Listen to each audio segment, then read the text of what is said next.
Business Club de France. Les entreprises françaises en mouvement sur BFM Business.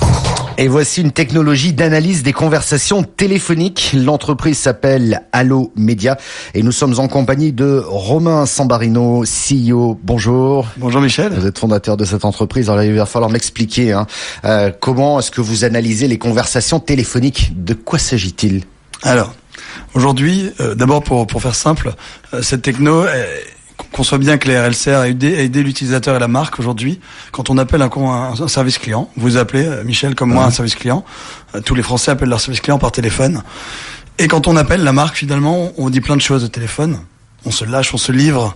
On peut parler 10 minutes, 15 minutes, on peut s'énerver, on raconte plein de choses. Et tout ce qu'on dit, finalement, n'est pas entendu par la marque. Et la marque n'entend pas bien le client, puisque finalement, en réalité, c'est un conseiller, un téléconseiller, qui aussi formé soit-il, n'est pas outillé et en capacité humaine de pouvoir répondre, écouter et tout noter dans un outil. Donc ça, c'est déjà partir sur ce constat-là, de bien comprendre ça. Et donc finalement, on est capable, nous, grâce à 3 ans de R&D et une intelligence artificielle qu'on a développée autour de l'analyse vocale, téléphonique, transformer l'intégralité de la conversation téléphonique en données clients.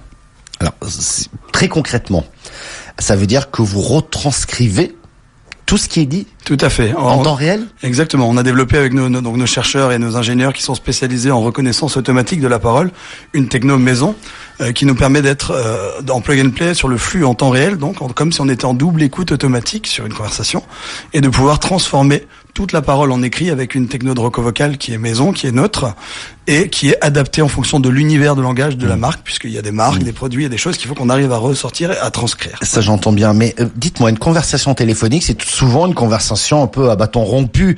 C'est une discussion.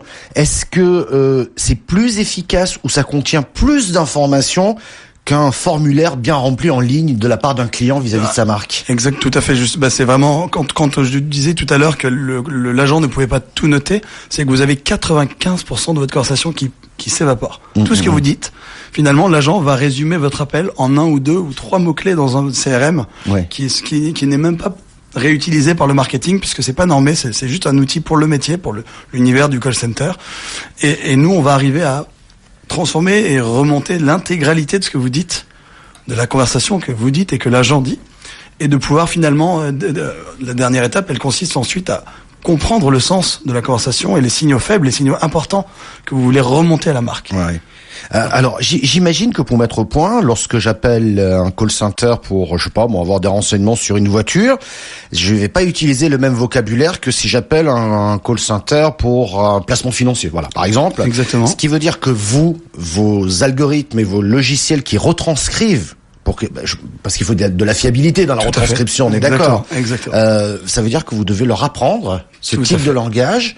Et donc, c'est-à-dire les formater dès le départ, et ensuite, j'imagine que ces logiciels ou ces algorithmes deviennent intelligents au fur et à mesure. Exactement. Parce qu'on crée des corpus qu'on appelle des modèles de langage par secteur d'activité, mais même par client, parce qu'un client a son propre univers de langage, au-delà du métier, au-delà de l'assurance, de la banque, ils ont quand même une terminologie, comme on dit chez nous, particulière.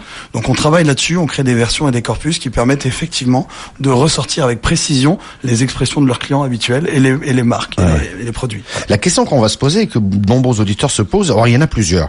D'abord, la question de la sécurité de mes propos. Oui. Si je vous donne des données sensibles, peut-être pas un numéro de carte bancaire, quoique, on pourrait, sans donner le code secret bien entendu, et ça vous ne le donnez jamais, je le préviens nos auditeurs, mais il peut y avoir des données un peu sensibles, et puis quelque part, vous les retranscrivez quelque part. Tout à fait. Alors aujourd'hui, vous avez de la donnée sensible qui passe, les cartes bancaires c'est un bon exemple, il y a beaucoup de téléachats, dans le téléachat, tout ce qui est vente par téléphone, à distance, vous avez des cartes bleues aujourd'hui, pour réserver des voyages, vous allez donner votre numéro de carte bleue.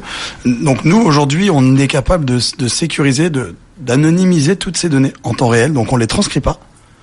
On ne les remonte elles n'apparaissent pas dans la transcription. Aucun enregistrement, elles peuvent apparaître, et dans la transcription textuelle, elles n'apparaîtront pas, elles sont masquées. Ouais. Et c'est la même chose, on est capable d'anonymiser, on le fait de plus en plus, de toute façon, les lois veulent que de toute façon on protège la donnée client, la donnée sensible, donc on est capable d'anonymiser un prénom, un nom, un numéro de téléphone, de ne garder finalement que la partie vraiment importante que le client veut remonter à la marque. Mais quand si il appelle la marque. Voilà. Si moi, Michel Picot, appelle une marque, vous avez noté Michel Picot a demandé ça à la marque, c'est ça? Non, pas forcément. Non, justement. Alors, non, mais moi, je suis quand Michel vous appelez la marque, déjà, la marque le sait déjà, puisque vous êtes intentionniste. C'est vous qui appelez la marque. Pour le coup, vous êtes dans une intention déjà où c'est vous qui appelez, donc il n'y a pas de problème à ce niveau-là. C'est pas du démarchage.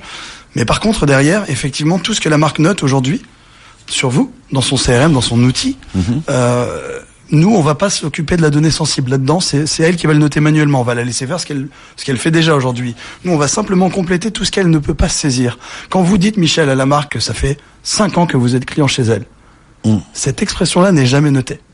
Mais vous exprimez une fidélité, vous exprimez une émotion. Au moment où vous dites que ça fait 5 ans. Donc, ce sont ce genre de signal qu'on est capable de remonter dans leur outil. Et ça va être ensuite traité, je dirais, au niveau marketing, relations clients, etc. Tout à fait. Par la marque pour renforcer fidélisation et tout ce qui va avec. Exactement, mais on va à la fois travailler sur la compréhension des clients qui vont pas au bout de leur achat au téléphone. Par exemple, Donc les abandonnistes, on les appelle. Donc ça va permettre de mieux comprendre les frustrations, les freins, et que la marque puisse tout de suite interagir à chaud avec le prospect qui est parti.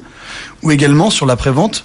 Là où vous avez beaucoup d'appels, comprendre quels sont les process déviants qui créent des clients mécontents et à quel niveau mettre un poids statistique sur combien on a de clients mécontents sur ce type de process et qu'est-ce qu'on peut faire pour fidéliser encore plus le client et éviter qu'il parte. Voilà, donc c'est vraiment les enjeux de la marque. Pour la marque, c'est pas évident, j'imagine, parce que le temps d'adaptation, c'est un certain coût, et c'est là aussi où vous faites votre business. Au-delà de ce que vous avez été capable de mettre au point en solution, on va dire, pour pouvoir retranscrire des conversations téléphoniques, il faut d'abord apprendre à cette solution, le langage, la terminologie. C'est quoi? C'est combien d'heures? Alors aujourd'hui, c'est quel business ça? Parce pour chacun de nos clients, on part sur en général des phases de 3 mois de setup, donc c'est vraiment 3 mois les plus importants où on va effectivement faire de la transcription, on va passer des heures, plus de 400, 500 heures humains à faire de la transcription manuelle. Là, c'est vraiment faire de l'apprentissage pour le modèle de langage, phonétiser des mots pour qu'ils ressortent dans notre système de reconnaissance vocale. Derrière, commencer à à noter de la donnée pour pouvoir automatiser cette remontée de données structurée. Encore une fois, la donnée, on ne donne pas une donnée brute à la marque, mais on leur donne déjà des données rangées, catégorisées par rapport à leurs enjeux. C'est ça qu'il faut bien comprendre. Donc toute cette phase d'apprentissage, la première partie dure environ 3 mois. C'est une preuve de concept qui montre déjà que ça fonctionne. Ensuite, on continue à faire du corpus, c'est-à-dire à continuer à de l'apprentissage de manière automatique et de manière manuelle pendant toute la durée du contrat. Alors vous appelez ça du cookie vocal? Le cookie vocal, exactement. C'est ça, au même titre, on va trouver des cookies visuels sur Internet pour savoir un peu qui vous êtes, etc. On vous demande l'autorisation lorsque vous avez tout sur votre fenêtre. Mais là, c'est du cookie vocal. C'est votre principale activité. Vous démarrez dans cette activité-là, si j'ai bien suivi. Ça fait moins d'1 an qu'on commercialise exactement cette techno après 3 ans de développement. Et vous parlez d'une très forte croissance en 2018. On va l'évoquer. Juste, je voudrais dire à nos auditeurs que vous êtes à Paris, le siège social, et que le laboratoire de recherche est au Mans. Importante levée de fonds en novembre dernier, 8 millions. Auquel s'ajoute le 1,5 million levé en mars de la même année. Vous étiez à Las Vegas, au CES, il y a très peu de temps. Vous nous direz comment vous en êtes, comment a été perçue cette solution. Mais d'abord, quels sont vos objectifs désormais pour cette année 2018? Cette année, c'est effectivement pouvoir consolider. Donc, on a signé beaucoup de clients, beaucoup de belles marques en 1 an. Donc, 15 grandes marques, des marques majeures, que ce soit dans l'assurance, dans l'automobile, dans le voyage et dans l'énergie. Et donc, on a besoin effectivement de consolider notre outil, de pouvoir, comme on dit chez nous, scaler, donc c'est-à-dire subir beaucoup plus d'appels, beaucoup plus de volume au niveau de notre infrastructure et de notre architecture. Donc on est vraiment sur des enjeux de consolidation. On continue la R&D, on a les langues à développer. Donc là, on a sorti l'anglais qui marche très bien. Donc on est en attente en tout cas de premiers use cases en anglais, avec des grands groupes français qui ont des filiales là-bas, qui vont nous aider à commencer une preuve de concept, voilà. J'avais pas pensé à ça parce qu'il y a la terminologie, mais après il y a la langue aussi. Il y a la langue, les accents, la langue. Votre passage à Las Vegas vous a permis effectivement de regarder un peu le marché américain. Tout à fait, de voir si finalement le vocal cookie, donc sonnait bien, et oui, il sonnait très bien, et les Américains adorent. Les Anglais aussi, on avait fait un salon sur AI Europe à Londres, donc on se rend compte que finalement à l'international, notamment anglophone en tout cas, ça plaît beaucoup. Je pense qu'on va avoir, on a un réel marché puisqu'on a 270 milliards d'appels chaque année vers les marques. C'est clair. Pour finir, c'est vrai qu'IBM vous regarde de près? Alors oui, on a eu des discussions il y a quelques temps sur notamment la mise en marque blanche de notre technologie. Là où on voulait se faire connaître, être tout de suite en marque blanche, c'est pas la stratégie d'Allomédia. Je pense qu'il faut qu'on soit vraiment reconnu comme une technologie innovante, indépendante. Et donc aujourd'hui, être accéléré par des fonds d'investissement, on a cette chance-là. On est une petite équipe, on est une 25 personnes, on sera certainement 45 dans 6 mois. Ouais. Voilà, donc on veut encore garder cette autonomie-là pour être agile, pour pouvoir en continuer à être en ligne et comprendre vraiment le besoin de la marque et du consommateur. Eh bien, on va vous suivre de près parce que je pense que cette année 2018 va être bien chargée pour vous. Merci beaucoup, avec plaisir, Romain Michel Sambarino, CEO de Allo Media. Merci.